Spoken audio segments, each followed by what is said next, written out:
नमस्ते एंड अस्सलाम वालेकुम ऑल ऑफ यू। आज का जो हमारा यूनिट है वो unit 5 concept and perception of health, illness, disease and healing system के हेल्थ क्या है, डिजीज क्या है और उनका जो भी परसेप्शन हमारी क्या है हेल्थ के रिलेटेड, डिजीज के रिलेटेड या फिर हम कहेंगे कि हीलिंग सिस्टम क्या है, ओवरऑल इसको हम डिस्कस करने वाले हैं। सबसे पहले डिस्कस करते हैं इसका इंट्रोडक्शन के हेल्थ क्या है, इलनेस क्या है और डिजीज क्या है। इसको एक शेप देंगे, shaped by the culture, social and individual perception के लोग क्या क्या समझते हैं, डिजीज को क्या समझते हैं, इलनेस को क्या समझते हैं, उसके अलावा हेल्थ को क्या समझते हैं। तो ओवरऑल हम इनमें बताएंगे कि किस तरीके से हम इनको देख सकते हैं या फिर अपना एक परसेप्शन दे सकते हैं। उसके अलावा लोगों का परसेप्शन क्या होता है। Nurse must be understands those concept to provide effective patients center care. जो क्या है कि इसके थ्रू नर्स क्या करती है, एक इफेक्टिव सेंटर केयर देती है पेशेंट को, ताकि वो उसके कल्चर के, उसके परसेप्शन के हिसाब से उसको, और सोशल इंडिविजुअल जो भी उनके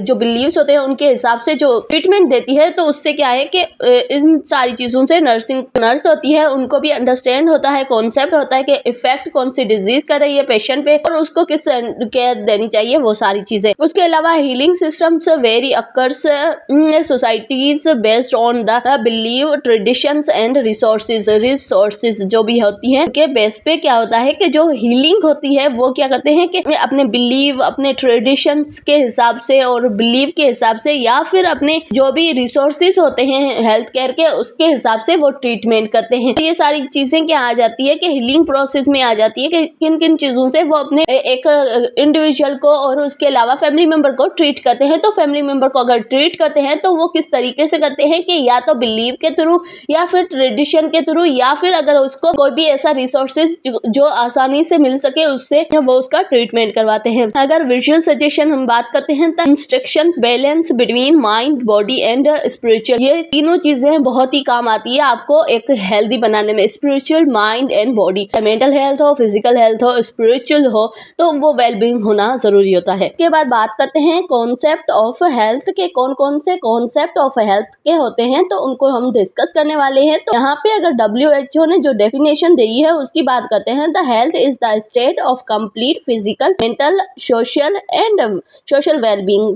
ठीक है, not merely absence of disease, कि अगर डिजीज नहीं है तो क्या हुआ कि सोशली वो कितना हेल्दी है, फिजिकली कितना है, मेंटली कितना है और स्पिरिचुअली वो कितना है, तो उसको हम क्या कहेंगे, हेल्दी पर्सन। ठीक है, अगर ये नहीं कह सकते कि इस पेशेंट को, इस पर्सन को डिजीज नहीं है तो वो एक हेल्दी है, ऐसा नहीं हो सकता, क्योंकि अगर उसको ओबेसिटी है, मेंटली वो डिस्टर्ब है तो उसको हम हेल्दी पर्सन नहीं कह सकते हैं। तो हेल्थ की डेफिनेशन यही होती है कि वो सोशली अच्छा हो, फिजिकली अच्छा हो और मेंटली भी वेलबींग हो, तो उसको हम क्या कहेंगे, हेल्थ। ठीक है, उसके अलावा अगर हम बात करते हैं डोमेस्टेट of the health, physical, mental, social and spiritual, इन तीनों चीजों पे एक हेल्थ मुश्तमिल है या फिर हम उनको कहते हैं कि इन पे बेस्ड करती है हेल्थ। ठीक है, फिजिकली सही है, मेंटली सही है, स्पिरिचुअली सही है और उसको हम सोशली भी कहेंगे वो सही है, तो वो हेल्दी है। ठीक है, the health are perceptions various based on the culture, lifestyles, के जो हेल्थ है वो वेरी करती है कल्चर और उसके अलावा life style, socio economical factors, ये सारी चीजें मिलके आपकी हेल्थ अच्छी करती है। जिसमें इन सोशो इकोनॉमिकल, अगर आपकी इकोनॉमिकली आपकी कंडीशन अच्छी है, सोशल आप सबसे इंटरेक्ट सही से करते हैं, उसके अलावा अगर आप कल्चर और लाइफ स्टाइल आपका बेहतरीन है तो आपकी हेल्थ भी अच्छी होगी। ठीक है, अगर आप इकोनॉमिकल वीक है तो आप जो बच्चे या फिर आप में माल न्यूट्रिशन, ये सारी कंडीशन, सोशली आप नहीं है तो आपको माइंड रिलेटेड कुछ ऐसी है जो डिजीज है वो हो सकती है। ठीक है, तो वो एक वेलबींग नहीं होता है। जो भी वेलबींग होता है वो में सब चीजें आ जाती है, चाहे मेंटली हो, सोशली हो, स्पिरिचुअली हो, वो सारी चीजें, और उसके अलावा कल्चर के लाइफ स्टाइल से हमें हेल्थ मिलती है। जो उसके अलावा सोशो इकोनॉमिकली फैक्टर्स होते हैं वो हमारी हेल्थ को इनहेंस करते हैं। उसके बाद बात करते हैं कॉन्सेप्ट ऑफ इलनेस के, कौन से कॉन्सेप्ट होते हैं इलनेस के, उसके बारे में हम डिस्कस करने वाले हैं। Illness refers to the subjective, इसमें क्या है कि ये एक सब्जेक्टिव एक्सपीरियंस होता है जो वेल बीइंग है ना वो जो बीइंग अनवेल होता है, मीन्स कि जो भी आपकी फिजिकल जो कंडीशन है या फिर मेंटल कंडीशन है उसमें कोई चेंजेस हो जाए जो एक प्रॉपर होनी चाहिए वो ना हो, तो उसको हम क्या कह सकते हैं, इलनेस कह सकते हैं। The influence by the personal feeling, culture, believe and social experimentations. ठीक है, ये क्या है कि एक इन्फ्लुएंस करता है कि कल्चर, आपका पर्सनल फीलिंग क्या है, उसके थ्रू आपको पता चलता है। और उसके अलावा अगर आपके जो भी स्पिरिचुअल या फिर कल्चर या फिर सोशल क्या क्या एक्सपेरिमेंट है तो उसके थ्रू आपको पता चलता है कि आपकी बॉडी में कौन कौन सी चेंजेस आई। उसके अलावा अगर हम बात करते हैं example of the culture perception, some culture see the illness as a punishment and imbalance. कुछ कल्चर्स में ऐसा होता है कि जो अगर इलनेस होती है तो उसको क्या समझते हैं कि ये एक पनिशमेंट या फिर इनबैलेंस है बॉडी का, ठीक है, समझते हैं। उसके अलावा अगर हम बात करते हैं other emphasize the body and mind spiritually harmony, ये एक स्पिरिचुअली हार्मनी है जिसकी वजह से ना आपकी जो बॉडी में चेंजेस आती है,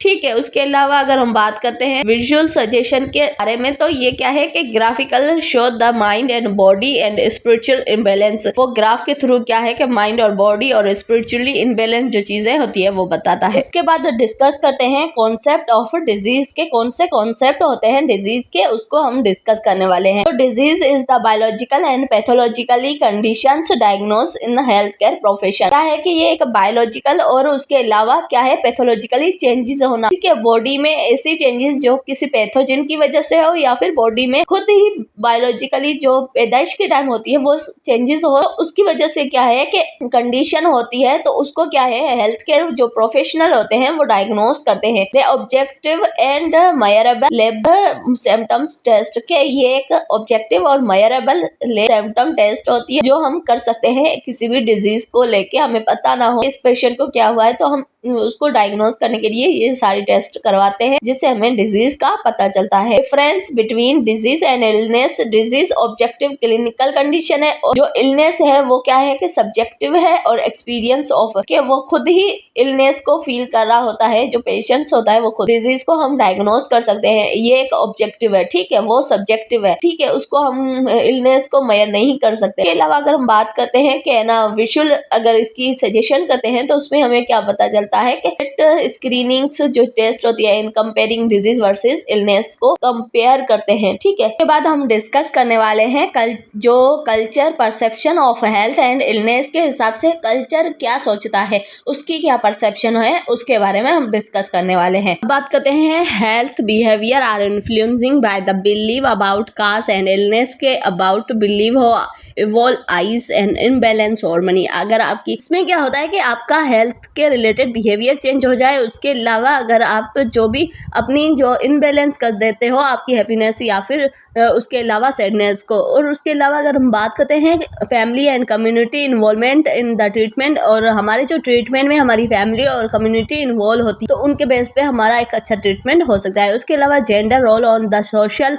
एक्सप्रेमेशंस में जो जेंडर होता है उसका क्या रोल होता है, जिसमें अगर हम बात करते हैं nurse must respect those believe well the providing safe and effective care. Nurse का क्या है कि एक much respect and those they are believe to से प्रोवाइडिंग सेफ और उसके अलावा इफेक्टिव केयर दे सके पेशेंट को, और उसकी अगर फैमिली में कोई है तो उसको एक अच्छी केयर दे सके। ये सारी क्या है कि एक इन्फॉर्म ग्राफ में हम शो कर सकते हैं कल्चर इम्पैक्टेशंस ऑफ हेल्थ प्रैक्टिस के, कल्चर का जो इम्पैक्ट होता है वो हेल्थ प्रैक्टिस पे किस तरीके से पड़ता है। उसके बाद बात करते हैं हीलिंग सिस्टम। हीलिंग सिस्टम में क्या आता है, बायोमेडिकल वेस्टर्न, जिसमें वेस्टर्न सिस्टम आ जाता है। उसमें सबसे पहले क्या है कि based on specific diagnose and treatment. Biomedical में क्या है कि वेस्टर्न में उसमें क्या होता है कि बेसिकली वहाँ पे एक स्पेसिफिक डायग्नोस और ट्रीटमेंट होता है, ठीक है, ट्रीटमेंट के बेस पे। और उसके अलावा ट्रेडिशंस एंड जो ट्रेडिशन सिस्टम के हिसाब से क्या है कि हर्बल रेमेडी के हिसाब से हीलिंग होती है, और उस वहाँ पे क्या है स्पेसिफिक डायग्नोस हुआ उस हिसाब से मेडिकेशन या फिर ट्रीटमेंट होता है। और ट्रेडिशन में हम देखते हैं herbal remedy, spiritual healing, message, ये सारी चीजें क्या करती है कि इनके थ्रू उनको हील किया जाता है, एक हीलिंग सिस्टम होता है ट्रेडिशन के हिसाब से।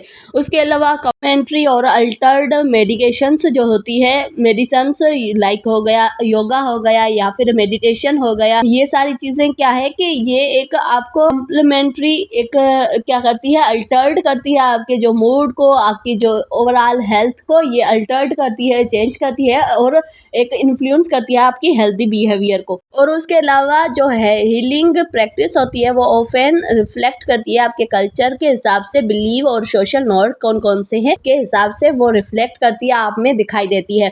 उसके अलावा अगर बात करते हैं विजुअल सजेशन की, तो इसमें क्या है कि रिप्रेजेंटिंग्स करते हैं मॉडर्न जो मेडिकेशंस है, हर्बल है और मेडिटेशन को, ये सारी चीजें बहुत ही इंपॉर्टेंट होती है, ओवरऑल क्या है कि हीलिंग सिस्टम में काम करती है। उसके बाद बात करते हैं role of nursing in the trans culture healing के। ट्रांस कल्चर हीलिंग में रोल क्या है नर्सिस का? Conduct culture assessment to the understand patient believe. Culture assessment करते हैं, उससे पता चलता है कि पेशेंट का बिलीव कौन सा है। उसके अलावा इनकोऑपरेटिव एक्सेप्टेबल हीलिंग प्रैक्टिस करते हैं, ठीक है। अगर पेशेंट कोऑपरेटिव नहीं है फिर भी हम क्या करेंगे, एक हीलिंग प्रोसेस उसके साथ करेंगे और उसके अलावा अलोंग साइड्स मेडिकेशन ट्रीटमेंट देंगे और उसके अलावा एक्सेप्टेबल जो उनके साथ इनकोऑपरेटिव करके वो भी उसका ट्रीटमेंट भी देंगे और उसके अलावा ये भी हम ट्रीटमेंट देते हैं। उसके अलावा एजुकेशन पेशेंट वेल प्रेजेंटिंग्स, हम उसको क्या करेंगे, वेल प्रेजेंटिंग कल्चर वैल्यू को उसको रिस्पेक्ट करेंगे, एडुकेट करेंगे उसके कल्चर के हिसाब से। उसके अलावा अगर हम बात करते हैं कोलैबोरेशंस